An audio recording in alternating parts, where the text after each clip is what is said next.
The last place I wanted to be was Frostnipistan. This One's Wife. Guess who's back?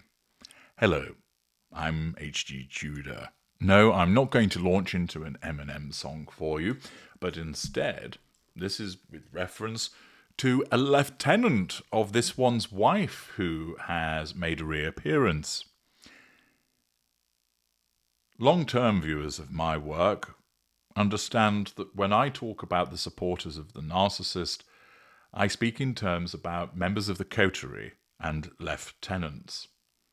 There are other commentators about narcissism that use the term flying monkeys, and that has entered into popular parlance. Strictly speaking, it ought to be winged monkeys, because that was what the monkeys in The Wizard of Oz were called, rather than being flying monkeys. And the idea is that these individuals do the bidding of the narcissist and basically swoop down and harass and torment and cause problems for various victims. I don't actually like the term flying monkeys for reasons that I expand on in a logic bulletin called The Truth About Flying Monkeys, which can be obtained in the Knowledge Vault, link in the video description if you would be so inclined to understand more about that. Instead, I use the term coterie members to describe those people who are supporters of the narcissist and generally are sympathetic towards them, will provide some assistance, but aren't motivated stormtroopers, if you will, of the narcissist. That role falls to the lieutenants. Lieutenants show some form of slavish devotion to the needs and requirements of the narcissist. Lieutenants operate this way sometimes as a consequence of the prospect of punishment or the use of threat against them by the narcissist, or that they are indebted to the narcissist in some way, and the narcissist exploits that indebtedness by causing the individual to have to do things on behalf of the narcissist. In other instances, they do it because there is the prospect of a reward, financial, access, networks, maybe some spicy poontang that is provided by the narcissist. You will often find that certain lieutenants are indeed intimate partner primary sources of the narcissist, which causes them to have a dual role, and their lieutenant status is a residual benefit provided by that intimate partner primary source. In some instances, the individual is supportive of the narcissist and acts on their behalf because they're paid to do so. There can be professional lieutenants. This One's Wife has had her cheerleading lieutenants for some time. Misan Harriman, the photographer, was one, although he seems to have fallen from grace as of late, with This One's Wife preferring the other photographer, whose name I think begins with Jake. It's also the case that the improbably named plastic lickspittle lieutenant, Omid Scobie, was somebody that fulfilled that role, but for him, he appears to have been left on the shelf for some time, not receiving the favour of This One's Wife. There are notable lieutenants, and This One's Wife has invariably utilised them by playing the race card, utilising pity plays, and also, quite simply, paying them. And crawling out from underneath a rock, for he hasn't spoken much in the defence of This One's Wife for some time, it's none other than the lieutenant that is Christopher Boozie. You'll recall him from a few years ago, where as a consequence of clearly being engaged by This One's Wife and receiving funds, that he embarked on a campaign to try and shut down various commentators and YouTubers by suggesting that there were single-purpose hate accounts, identifying those individuals, supposedly assessing the content of their YouTube videos and X accounts, to demonstrate these were prejudiced and awful individuals. It was demonstrated that Boozie was not exactly a whiter-than-white character himself as a consequence of the fact that his former partner and his daughter considered him to be abusive. He'd been taken to court over a failure to pay rent. He was described as a crypto scammer, and his new platform Spoutable was laden with problems. It was also noteworthy that he was a supporter of Amber Heard, but once again it appears that this was simply as a consequence of money. He ended up in litigation with individuals as a consequence of what he had stated, and he was certainly particularly opinionated and vociferous. And then he went quiet. But he's back again, and according to James Nucky and Sophia Papamavroda, writing for The Express, a friend of the Duchess of Sussex has slammed ridiculous lies surrounding this one's wife being shared on social media.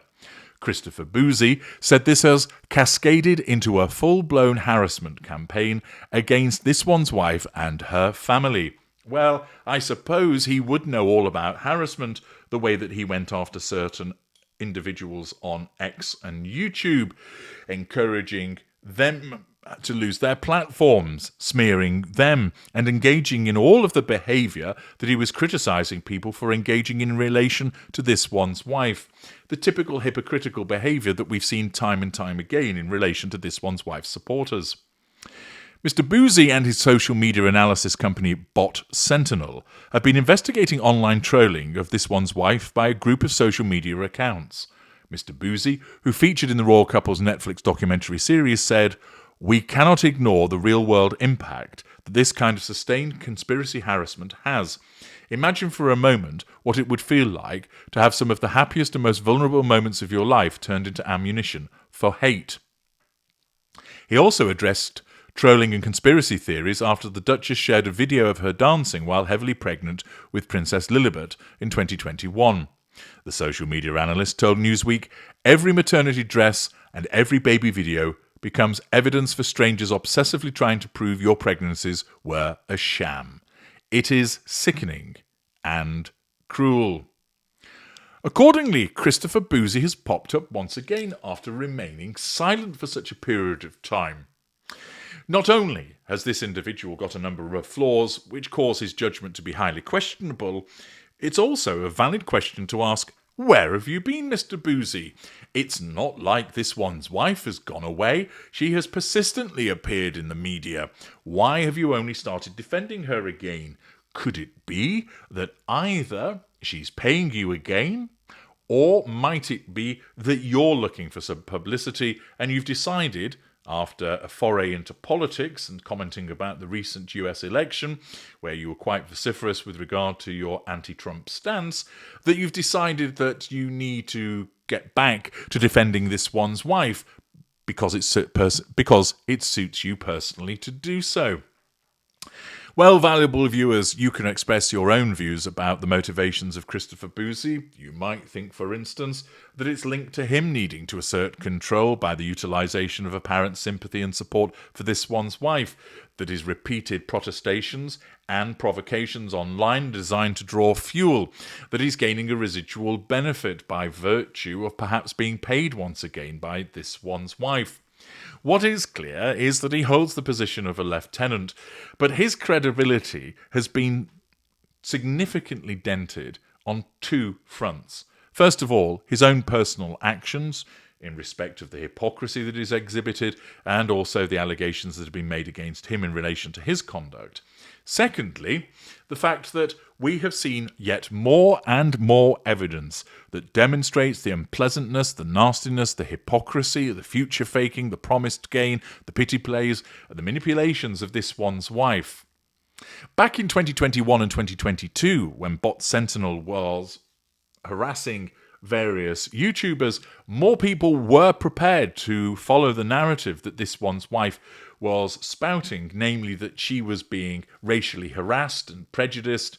But now, many people, as a consequence, as I regularly explain, about giving the narcissist enough rope, what's actually transpired is that she has furnished plenty of evidence to cause people to think, do you know what? It isn't right that she claims that she's been subjected to racist treatment. In actual fact, we see more and more that she's a manipulative narcissist. Yet this still escapes Boozie, which of course calls into question his own ability to look at the situation and assess it on the facts. But it is interesting to note that a lieutenant has reappeared and once again defends the narcissist as you would expect. But what is his motivation? Is he after fuel and the assertion of control himself, or is it simply focused on the fact that he's getting paid by this one's wife? And might this demonstrate a degree of desperation by this one's wife that she's turning to the utilisation of Boozie again to defend her? No doubt you'll provide me with your thoughts in the comments section. I'm HG Tudor. Thank you for listening.